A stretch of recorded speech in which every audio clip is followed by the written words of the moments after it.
Yup, this ghetto thug, DJ Carrington on your screen, she cannot play another WNBA game ever again. This ghetto thug you see on your screen, DJ Carrington, posted white privilege and tagged the Indiana Fever after she got ejected after raking Sophie Cunningham across the head. When you can literally injure yourself and get injured in multiple ways, DJ Carrington raked Sophie Cunningham across the head. It got reviewed by the officials. They ended up in... Buddy, if you thought you had seen every possible level of drama in professional basketball, you need to grab a seat and brace yourself. Because the WNBA just experienced an absolute organizational earthquake. We are talking about a full-scale on-court disaster during the August 8, 2026 music matchup between the Indiana Fever and the Chicago Sky that has experts completely losing their minds. The internet is absolutely erupting, and we are witnessing exactly what happens when months of high-stakes tension, locker room politics, and deep-seated resentments finally boil over on national television. This wasn't just a standard physical game, this was a brutal targeted strike followed by a massive social media explosion that has the entire league office scrambling for control. We are breaking down a vicious flagrant 2 ejection, a highly controversial white privilege accusation posted just minutes after the hit, and the shocking reaction from a head coach that fans are calling the ultimate betrayal. And right in the middle of this absolute chaos, Caitlin Clark was slapped with a completely bogus technical foul that temporarily triggered an automatic suspension. The structural foundation of the league's officiating in player relations is cracking under the pressure. Why did DJ Carrington go after Sophie Cunningham so aggressively? What is the real unspoken narrative driving this explosive confrontation? We are going to do a true crime-style breakdown of the exact sequence of events, exposing the institutional compliance and the raw, unedited fallout. Do not skip a single second of this video, buddy, because the WNBA is in crisis mode. Smash that subscribe button, hit the like, and let's dive directly into this absolute madness.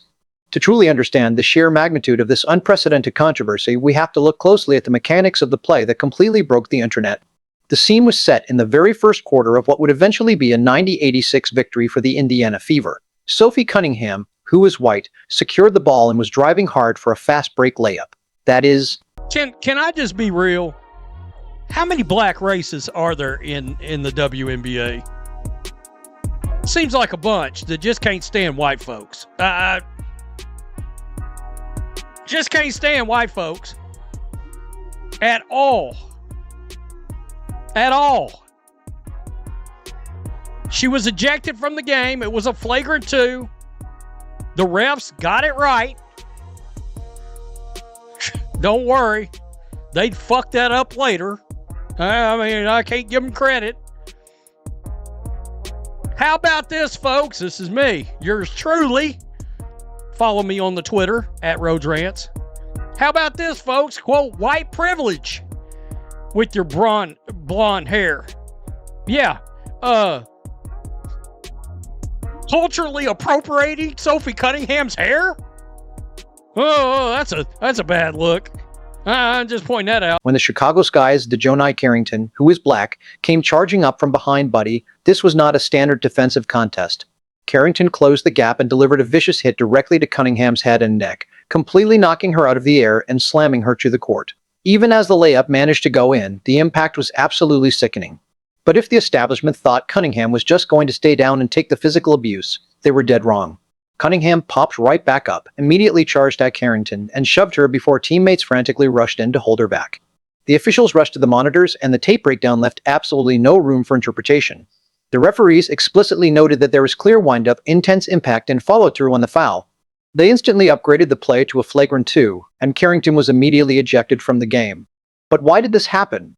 Experts, music, are pointing to the intense organizational dynamics surrounding Cunningham. Sophie has firmly established herself as the Fever's ultimate enforcer, frequently coming to Caitlin Clark's defense whenever opponents try to cross the line with overly physical play this season. The tension was already astronomical. After the game, Cunningham did not hold back her true feelings. She explicitly stated she thought the hit was absolutely intentional. She noted that while she has never really spoken to Carrington and has no beef with her, she suspects Carrington has some pent-up stuff. Cunningham added, "I'm not going to let anyone just do that to me," claiming Carrington executed the brutal foul simply because she wants attention. If you thought the physical altercation was the peak of this organizational crisis, buddy, music, in the aftermath took this situation to a completely different stratosphere. Just minutes after being thrown out of the game, Carrington allegedly pulled out her phone in the locker room and escalated the situation into a full-blown cultural war. She posted the words "white privilege" on social media and intentionally tagged the Indiana Fever. White privilege that you just made up. This fantasy that you made up, right? This girl is actually insane in the mind, man. But anyways, if that wasn't unprofessional enough, let's go ahead and dive into some more things regarding DJ Carrington and look at her track record. So it all started with Sophie, somebody who thinks they're never the problem. This is the face of somebody who thinks it's the world's fault and never their fault. This is the face of a woman who never looks in the mirror. And obviously when she looks in the mirror, she doesn't like what she sees. So she has to smack makeup on every game. Sorry, I had to go. Is she going to be jobless? I just want to know, is she going to have to take a player's career out? Is she going to have to end someone's career before her career ends? I want to know, Kathy. I want to know, Adam Silver, what we doing? Because at this point, this girl is a loose screw. This completely circumvented the standard institutional compliance of the WNBA, forcing a deeply personal and racial narrative directly into the public eye. When asked about this explosive post, Cunningham expertly dismantled the accusation. She fired back, stating, "This has nothing to do with race." She pointed to her own history, revealing that she was kicked out for a similar foul the previous year, admitted she deserved it, and firmly declared there was no reason even to play that card. But here is where the narrative takes a massive, shocking twist that has Fever fans absolutely irritated. When your player gets violently clotheslined across the neck, you expect the head coach to declare total war on the opposing team. Instead, Fever coach Stephanie White delivered a statement that felt like a staggering betrayal to the fan base. White calmly addressed the media and stated, "It was a hard foul." She then actively defended the opponent's intent, adding, "I don't think that DeJohnai intentionally came out to get her across the neck like she did, but it did happen, and I thought it was the right call."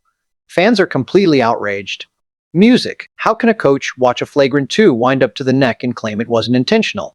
Meanwhile, Chicago Sky coach Tyler Marsh tried to sidestep the entire disaster.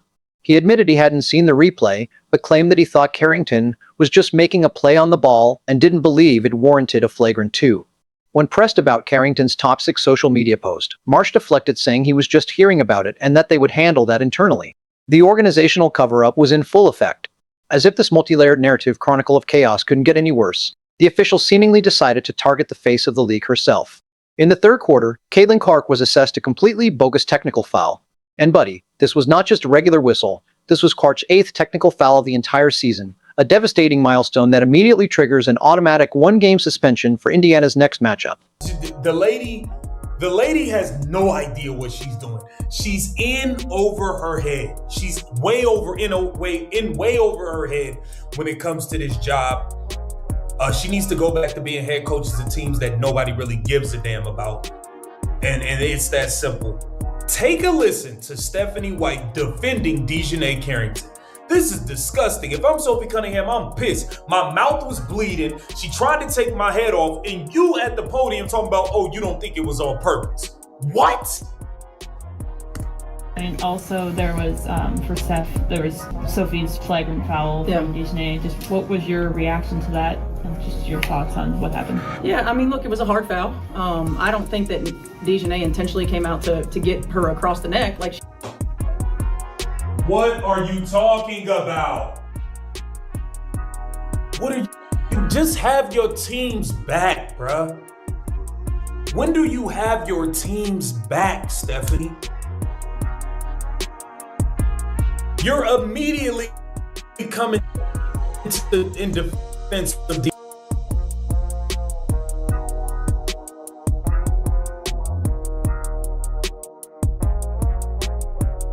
get her across the neck like she did. But it did happen, and I thought it was the right call. But, you know, one of the things about Nay is that she's going to play her butt off, man. She's going to compete. Nobody's going to go walking in for a layup. And so... Bro, none of that is necessary. We don't give about none of that. We don't give up about none of that. You could save that. We don't care about that. You are supposed to have Sophie Cunningham's back. You up here defending DJ. How did she get it? For allegedly making contact with a referee when she was forcefully pushed out of bounds. It was a complete officiating disaster that threatened to ruin the league's upcoming broadcast. Clark, showing incredible restraint, finally broke her silence in a post-game television interview. She explained that the official claimed Clark ran into her. Clark calmly stated, "I've already watched it on the tape, so we'll let the league, music, decide." She made it crystal clear that the contact wasn't intentional or anything, emphasized that absolutely nothing was said, and expressed music, hope that the league would step in and rescind the disastrous call. Even Coach White, who had just defended Carrington's brutal hit, had to admit that Clark's technical was a bad call. Thankfully, the WNBA front office realized they were facing a catastrophic PR nightmare. A few hours after the game, the league officially stepped in and rescinded Caitlin Clark's technical foul, saving her from the unearned suspension. But the damage to the league's reputation had already been done. The officials had lost total control of the narrative, allowing a brutal hit, a toxic social media post, and a bogus technical to completely hijack the sport. Wig like she want to be a white girl with blonde hair and blue eyes, but she's claiming white privilege, and she like, get up out of here, man. This is a bozo affair. This is a bozo affair. You up here defending it. The things about Nay is that she's gonna play her butt off, man. She's gonna compete. Nobody's gonna go walking in for a layup. And so I don't oppose the hard foul. But I also don't think that she intentionally went for the net.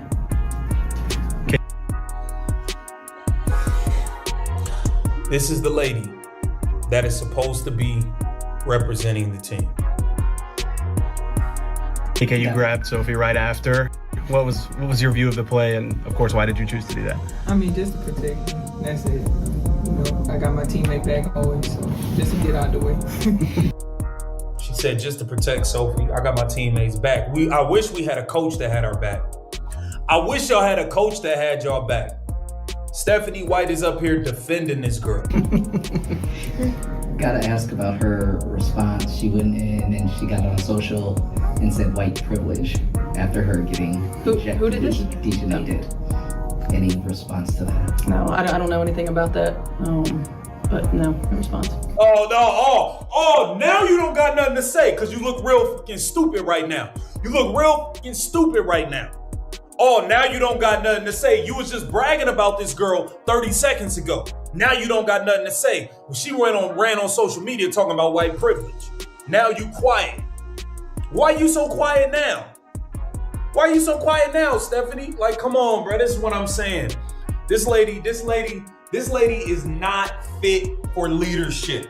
She's not fit for leadership at all. At all. Now you don't have nothing to say. When they talk about the white privilege stuff, she wanted to run and say, but you know. Buddy, we have just witnessed an absolute masterclass in organizational dysfunction and high-stakes drama. Dejanay Carrington's vicious foul and subsequent social media stunt have completely exposed the boiling resentments within the league.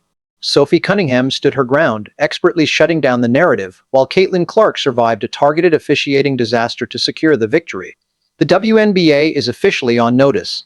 The fans are watching every single angle, and the old-school locker room politics are being dragged into the blinding light. If you want to see the league take massive action against Carrington for this brutal incident, smash that like button right now. Drop a comment below. Did Coach White betray Sophie Cunningham with her post-game comments? Make sure you subscribe so you never miss another breakdown of the WNBA's biggest controversies, and I will see you in the next one, buddy.